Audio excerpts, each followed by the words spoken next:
He just got back, and the first thing he said when he walked in the room was that it was very hot. It's like a furnace in here. What are you doing? It's hotter in here than the coffee's cooling down the room.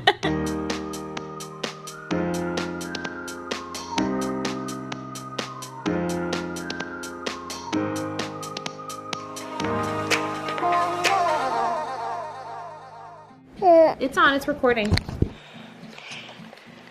There's my hat. Thank you to Aiden. My baby is out. He's sleeping. He has Spider-Man's damage. It's Goofy. It's Goofy. It's Goofy on my shirt. There's Goofy on my shirt. That's my friends. Daisy and Donald Duck and Mickey Mouse and Goofy and Mickey Mouse is murderer.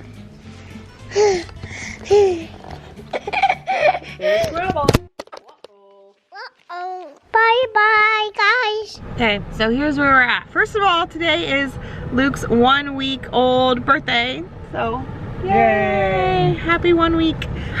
Not good news. We went to pediatrician yesterday, and we had a lactation consultant come yesterday, and we've been really working on feeding him and like getting as much as we possibly can get in him. We went to the pediatrician earlier than we should have. Like, we saw the pediatrician on Saturday, and then we saw him again yesterday because we were concerned about his jaundice. We've been observing his bilirubin levels since he got discharged from the hospital. They took his levels the night before he got discharged, and they were 10.5. It's like borderline, you just keep an eye on it. However, he's just been getting more and more yellow, so we took him to the pediatrician. He still hadn't gained any weight from when he left the hospital. His levels went up to a 19, and the doctor was like, okay, let's see you tomorrow morning first thing and see if it just stays the same or goes down, or if it goes up. And he said 25 is like a particularly alarming number, so we don't want to get to 25. The treatment for this kind of jaundice is lights that are like, they're like blue lights, and your skin absorbs it, and it gets rid of something called bilirubin, which is in your blood. So we checked him yesterday afternoon. It was 19, hoping that it would stay the same or go down. This morning, first thing in the morning, his levels were 22. We talked to our pediatrician. His recommendation was to go to the hospital to admit Luke, get him under like the best lights you can get, and have him just around a bunch of people who can help us care for him and kind of keep a better eye on his weight and stuff. We are going to go with our pediatrician's recommendation and get Luke to the hospital right now and admit him, and it's like a very painful, very difficult, not difficult, like it's like, yes, we're going to do everything we can immediately to help him, but painful, I guess, like a thing to do. So I'm really sad that we're going back to the hospital. Emotionally painful. Yeah. Like the treatment should be. The treatment should be painful, but I just mean it's painful as a mom to like take your baby back to the hospital. But the doctor's really confident that with us doing this, Luke should be able to turn it around in a couple days. And if he had the lights at home, he didn't know for sure if it would be able to turn around quickly enough, and also how long then the overall process would take. So we had to say goodbye to all the other big kids, and that was hard. They were like, the baby just came back from the hospital, and you know, it was like this whole thing, and it was hard. But now, you know, Christopher and I packed up some just random stuff and just threw it all in the bags, and we're back off to the hospital. So the other thing, our pediatrician has told us that when we admit Luke, that this hospital is also equipped to care for the parents, so we're planning on staying with him. I don't know what the setup's gonna be. I've never done this at this hospital before, and I just don't really know what to expect, but hopefully we get to be just as near to him as we can be and just be there for him during this.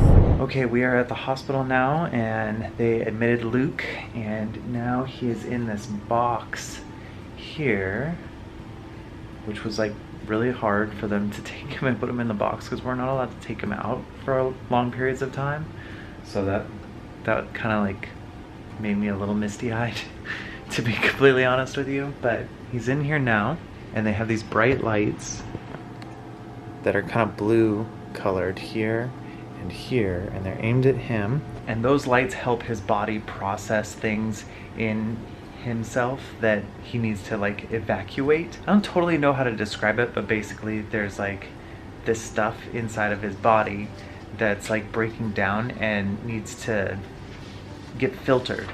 And they gave us this, which explains it kind of.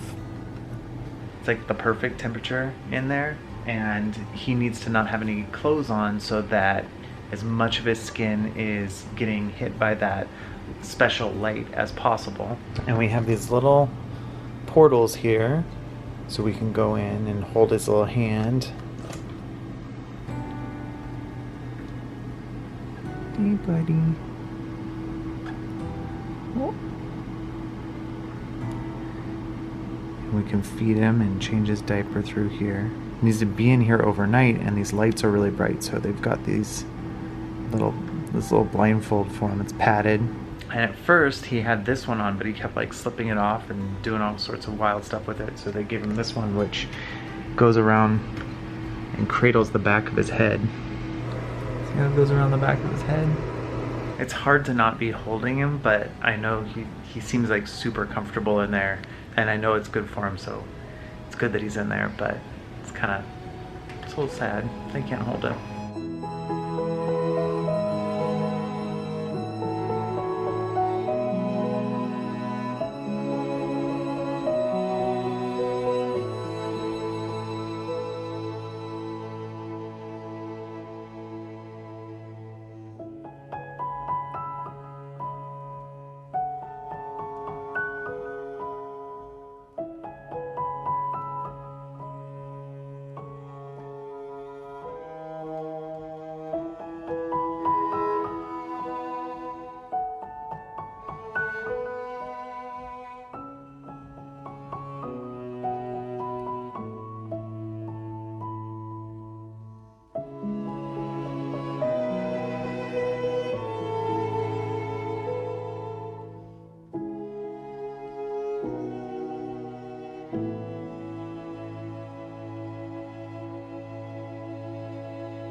Oh, the life.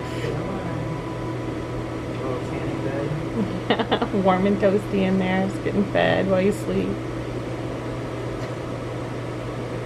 This is how we burp the baby. Can you give me a burp? Can you give me a little burp?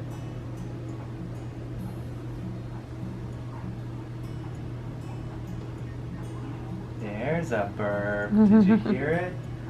I heard it. Sitting here pumping away. You can kind of hear the pump, I think.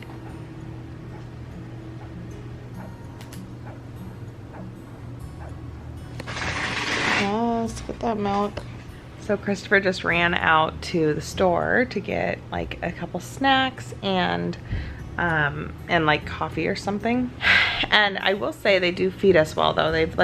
They've already brought like a dinner tray to us. We each got the salmon. Like, it was really nice. It said on the thing like complimentary meals because you're taking care of the patient. Like, it's just really sweet, and they're really supportive. And the nurse here has come in like 20 times asking if we need anything, and she's just been like so sweet.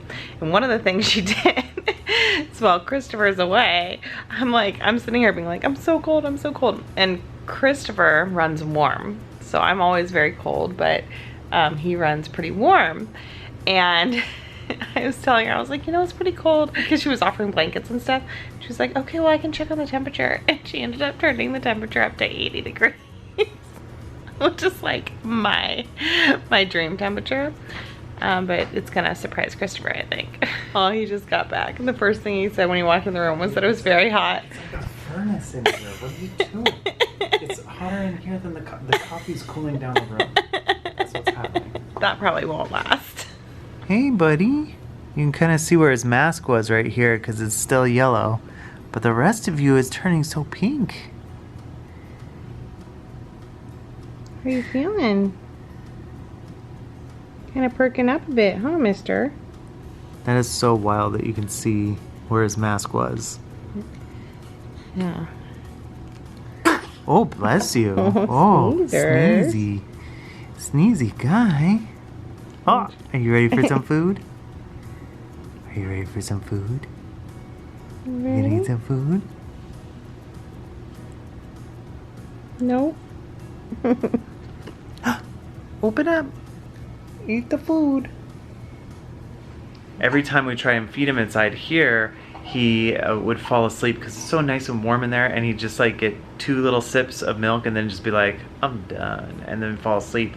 But it's really important that he eats, because when he eats, he poos and pees, and that's what gets all the jaundice out of his system. By taking him out, he wakes up a little bit more, and we can give him his bottle and give him his burps and then put him back in, let him cook a little longer. Good boy. Oh, got hiccups. You have the hiccups on top of everything else. You get the hiccups. Oh, poor little guy.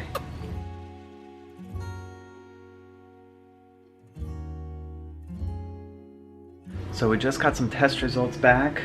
They took some of his blood this morning and tested it, and it turns out that his bilirubin count, which was at, what was it at? 22. It was at 22, which is high.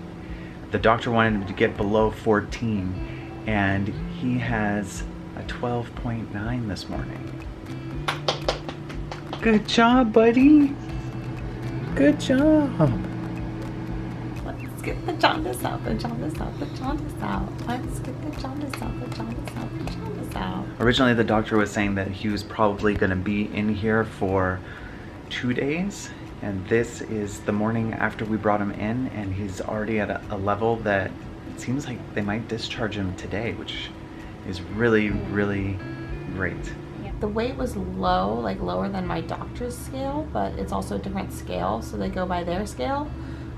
So it was definitely lower than the doctor's scale, but the weight from this scale from last night to this morning had a slight increase, which was like a really big deal because so far he hasn't really had any increases. So hopefully that's sufficient to get us out of here, but we don't know for sure. Right now we're letting him get all the phototherapy that he can under these lights. Seems pretty comfortable. Last night was a little rough. He had a little patch where he was crying a lot, and it was kind of difficult to console him through the little, like, these things.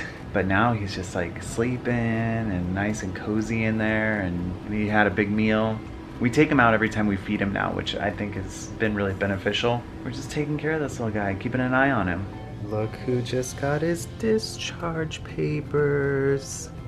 You get to come home now. I like your outfit. Do you want to come home?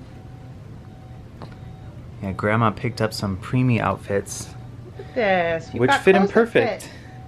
You have clothes that fit you. I Very cannot believe fancy. you qualify for preemie outfits. First dad joke. What do you feel about it? Same as the big kids. We are home. Little Luke is home, sweet boy. Sweet little angel. Today's the day after we took him home from his jaundice hospital visit. We had an appointment first thing this morning with his pediatrician to check his weight again, to check the jaundice levels. Christopher and I were a little worried because like we feel like the orange was coming back, or the yellowy hue was coming back to his face a little bit. But when he tested today, it was down to a 12. So our pediatrician was super happy. He said we don't need to worry about the jaundice at all anymore, because once it's come down that much and then come down again, it shows that he's truly like getting past it and able to fight it. He's still not gaining a lot of weight, so we're working really hard on feeding him and just getting as much as we can of that expressed breast milk into him. I'm going to go back to working on breastfeeding with him. I'm actually doing that right now, so I'm obviously not breastfeeding him, but he's skin to skin, and I'm just trying to have as much contact with him as I can, even though we're not really actively enforcing the breastfeeding right now, because we're mostly just trying to get as much in him as possible with bottles, because it's like the faster way to do it. We're not doing the paced bottle feeding right now. We're not doing anything other than trying to fatten him up. But then I talked to our lactation consultant and she said like maybe within the next 24 hours we'll be able to aim towards that a little bit more. Another thing I wanted to say is like, thank goodness for my lactation consultant. Like, he came home from the hospital Friday with decent jaundice levels. We had a pediatrician visit Saturday morning and he wasn't gaining weight yet, but it wasn't going down, and his jaundice looked okay. So the pediatrician at the time was like, yeah, his jaundice is okay. We'd checked in about it. Again, our kids have had it before, so we're like very aware of like kind of what you do with at-home treatment for jaundice. So we'd been like on it, but I've been having so many troubles with breastfeeding that I decided to have the lactation consultant who we loved at the hospital do a home visit. We haven't done that with any of our other kids. I mean, we haven't had major breastfeeding problems with other kids either, so it wasn't necessary. But when she saw him, she was like, I think you need to call his pediatrician immediately. Within an hour of that appointment, our pediatrician was able to see us. He took it really seriously. He then tested him. His level was a 19, which was like okay, but then he had us come back in again first thing in the morning the next day, and since it went all the way up to a 22 as fast as it did, that was a big concern. And that was Wednesday morning. We still wouldn't have seen him for potentially a week if that lactation consultant hadn't come in and really like observed what he was looking like. I don't know how long it would have taken us to catch how bad it was getting. And if the lactation consultant hadn't have come, like, I don't know where it would have gone. So I'm really, really grateful that she came, and that she's just so great. And next step obviously is going to be hoping that we can get to a place where we can breastfeed, but like I'm not gonna stress about that right now because there's other bigger stuff going on. Sweet little bunny, such a good boy. Such a sweetie boy. Love you.